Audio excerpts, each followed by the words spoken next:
Hello, good and wonderful people. Welcome back again. It's your girl AB World Entertainment. Good morning, good afternoon, and good evening. Depends on the time you guys are watching me from. My people, a lot of things they happen for inside this Ogbonge country called Nigeria. A lot of different things now they happen every day. Nigeria you come turn to Obodo Ibo way you know go fit on your Facebook. May you relax. Different news na just dey pump out every day wetin come dey happen for inside that country, my country people. This news na two in one. This first one na about this old woman wey e hold this in two grand pikin wey be 2 years. The story go shock una my people because I never hear this kind thing before. The daughter of this Iye so wey una dey see so, im own pikin marry, get two lovely children for her husband. They go show the husband just now. She from her husband house go dey shuku leg in the bush. From there pikin come outside from inside that infidelity matter.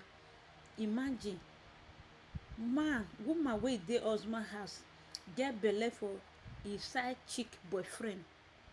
No be only side chick girlfriend dem dey see. His side chick boyfriend, he get belle for his side chick boyfriend for outside. Him husband travel forever, like since then he no dey around. When he come back na he come meet him wife with heavy pregnancy. Come say God forbid bad thing wetin dey happen, no be him get belle o. How come this belle come take dey here? Na wetin come sup my people na come cause quarrel. Na the man come pursue am say he no go fit marry you again. Na the first husband wey this Iye pikin marry na be that. Okay, the side chick boyfriend wey give the girl belle because the girl no dey here, na the wife of this Mr. for here. So him wife wey he born two children for am, he no dey here. So this pikin una dey see so na the middle pikin wey third pikin wey him wife suppose to born for am. He come born am for his side boyfriend, his side chick boyfriend. You understand? So as he born am for his side chick boyfriend now, wetin come shele again my people na im be say the man wey still give the woman belle wey dey husband house, after she don born the pikin, the man come go him own way, the woman come go her own way. The first husband come say he no want again. As far as say you don dey shuku leg in the bush, you no go fit stop am. Wetin come happen na the man come talk say he wan make him come collect him pikin. Since Ije dey help am dey take care of the pikin, make him still go dey make come still spend weekend with am.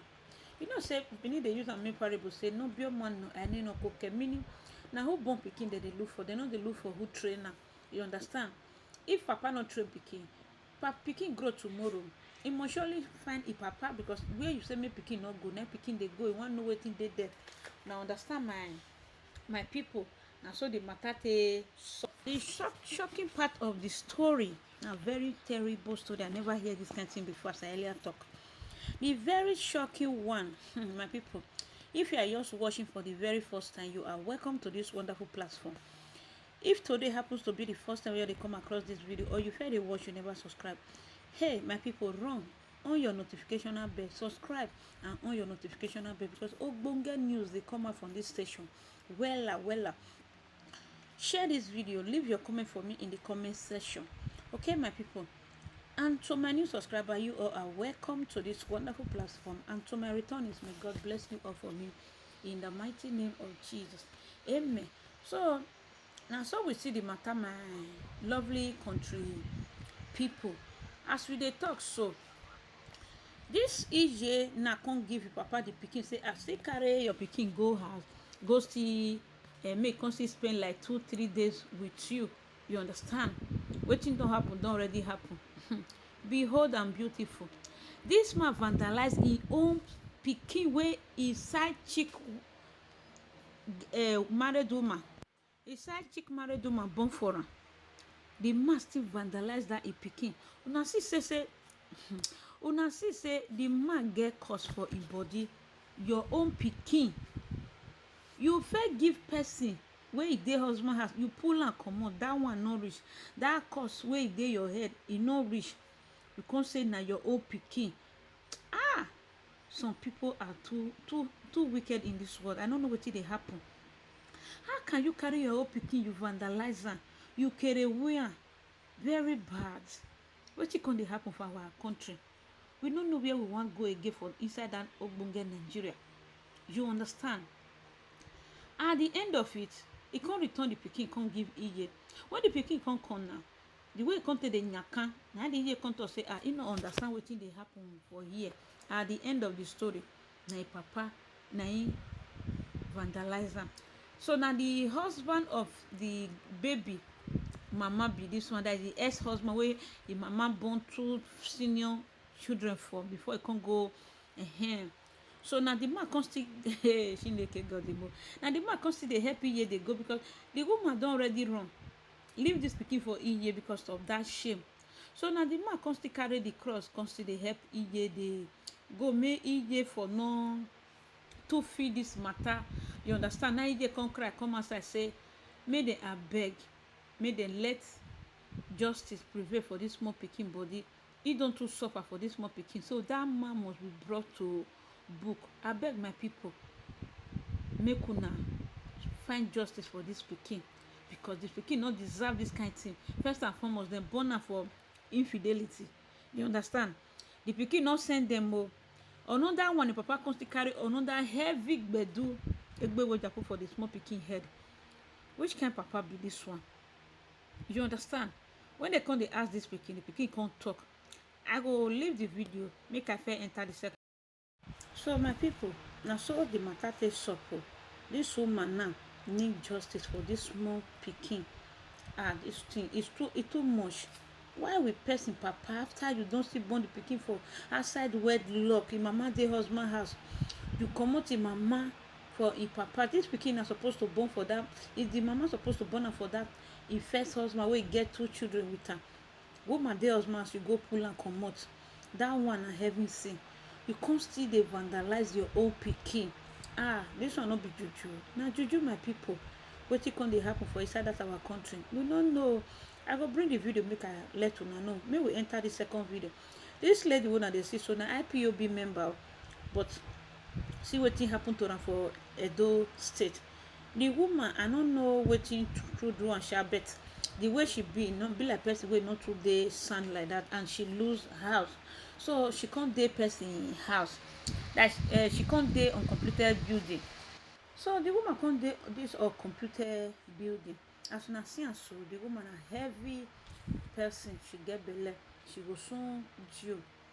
So for the uncompleted building where she dey stay now, una know all these people wey dey do ritual, all these people wey all these armed robber people, and any person wey dey see for completed building, whether the person dey craze, so e dey okay, no concern them, especially if they don take that their tramadol. Now where to peace put na be their main target. They go show now where this woman dey stay, this IPOB lady dey stay. You understand? You go shock for where people for dash am belle, my people, for inside this place as e dirty reach. Now here this our sister dey sleep, this IPOB sister, now here she dey sleep. The matter shock me when I see, I say God, wetin dey happen? Upon say this woman still get this stress, people still come still dash am belle for this kind condition. I don't know wetin dey happen for inside that Africa, especially all these big men. Now wetin dem dey do be that one, na to use person for ogun na be that. After they don dash am belle, she come relocate come the next compound. Now here she come dey sleep, nobody to care for her, nothing. I feel for her. You understand? She still need help up till now, but now God will bless this our brother wey una dey see. So this brother now, Asian brother from Edo State, my people. So this our brother so wey una dey see so, now he come fit help this our sister. When he see the condition and everything, come say he need to help her. We now still one Naija. Other man say IPOB people say they don't already move out.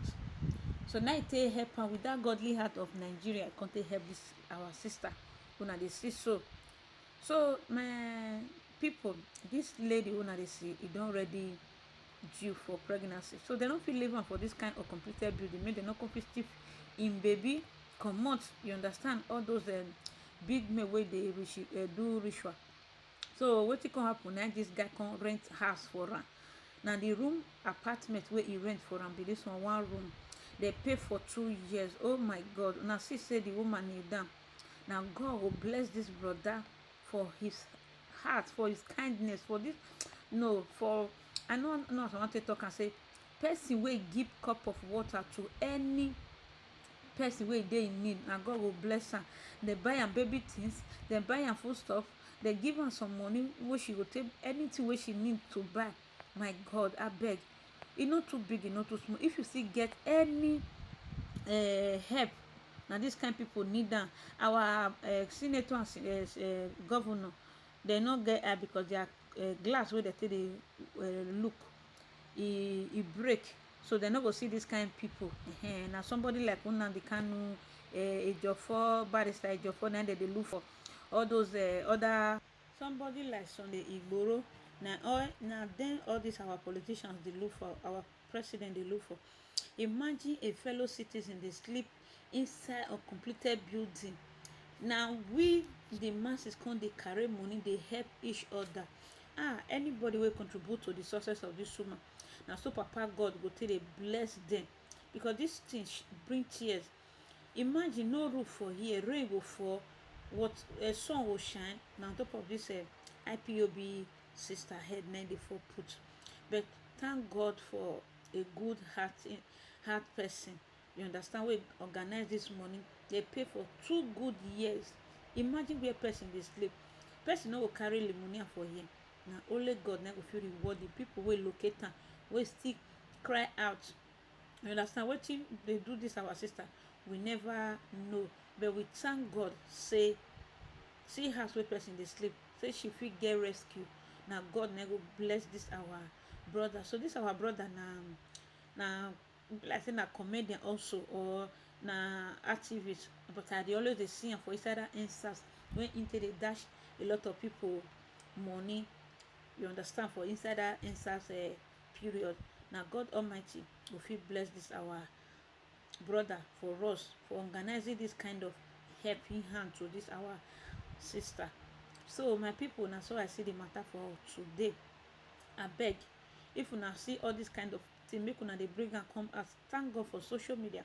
They say they want sanction social media. I don't just say they will feel sanctional because of this help people where need the help where people not even know. If not for social media, they want to locate people, say this kind of person need this kind of help. You understand? So with all this, una go see and say social media we need them. It's for the good, the bad, and the ugly. We not feel look one side and just talk say social media no good. If not for social media, they want to people want to help. You want to know say person where you help, you really get the money where you send give them. So my people, when I see the beautiful things where this our brother put together, 2 years now they pay for the rent. 2 good years. Now Papa God never reward una all this kind thing where una do. Our government now. They no go see all this kind of thing. You understand? Now to thief our money come on. They find on the bureau, they find IPOB leader. You understand? Now only that one they know. Okay, my people, make I leave una for this junction. I will see una for another video. Make I just quickly make I put the full video. This very video, may I let them play, and the other one. I beg. I will find this guy. Facebook name come outside. Make una anybody will get little help we want give this our sister, may give her. God bless everyone in the house. I love you all. Bye.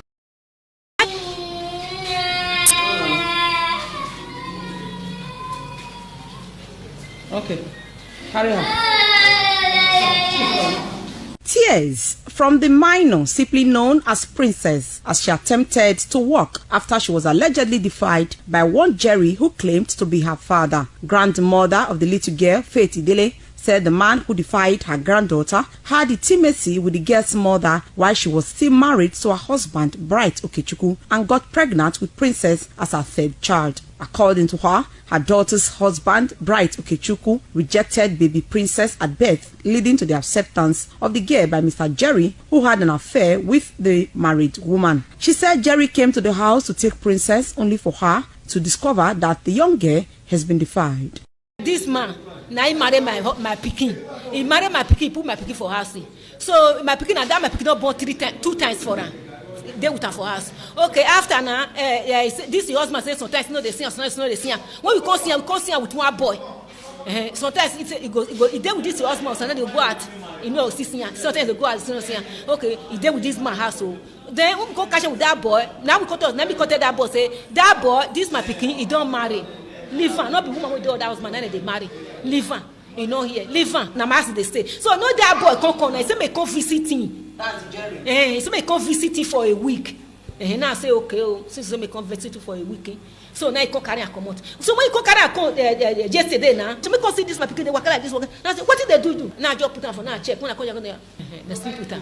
So now they call that Jerry. Now that Jerry say na infection. Jerry say na infection.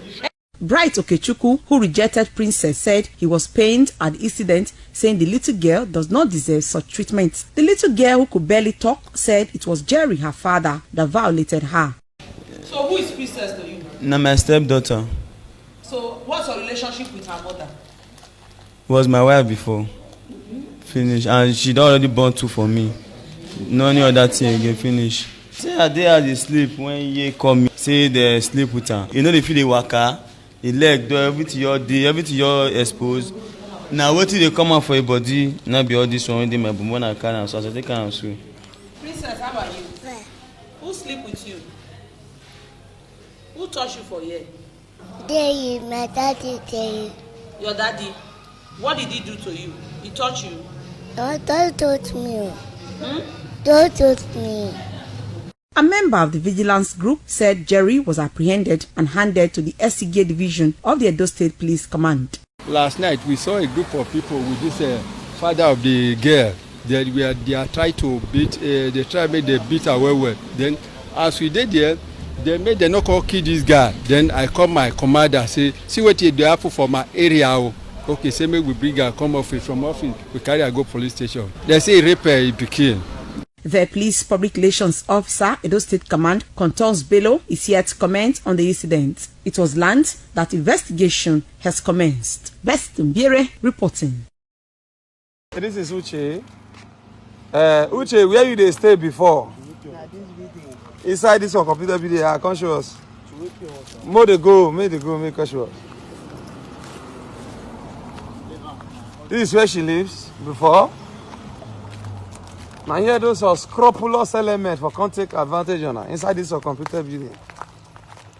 That is where we are going to now. Some people that don't have conscience. This is where she lives. You see? Okay. Inside this place. This is a dilapidated building that was destroyed. Inside here now you sleep. Yeah. Okay. Okay, now bed when you sleep with that so. Yeah.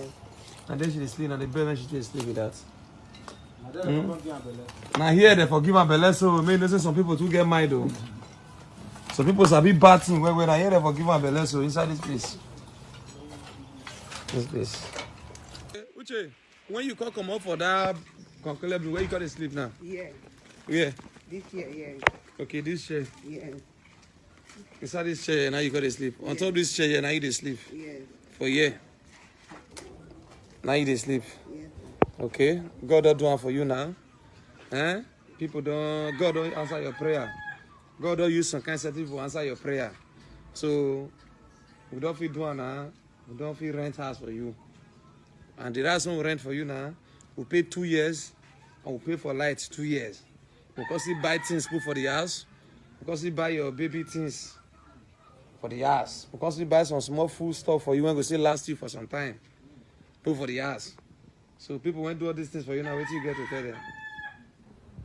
God will bless them. God will do them more. And they do for me. They say God will do for their children. For their family and their children. God will guide them. Amen. God will give them more wisdom. Amen. More sense. Amen. They thank you for my body. They do well. Okay. Uche, get up now. How you see your new house now? You waiting? Thank you, sir. You say waiting? I said it's fine. Sorry, get up. You thank you for waiting for you, yeah? Yeah? So now where Uche call the stay be this now a new house be this. This we don't buy some baby stuff for her, buy some food stuffs and other things for her. And she visited the it's okay.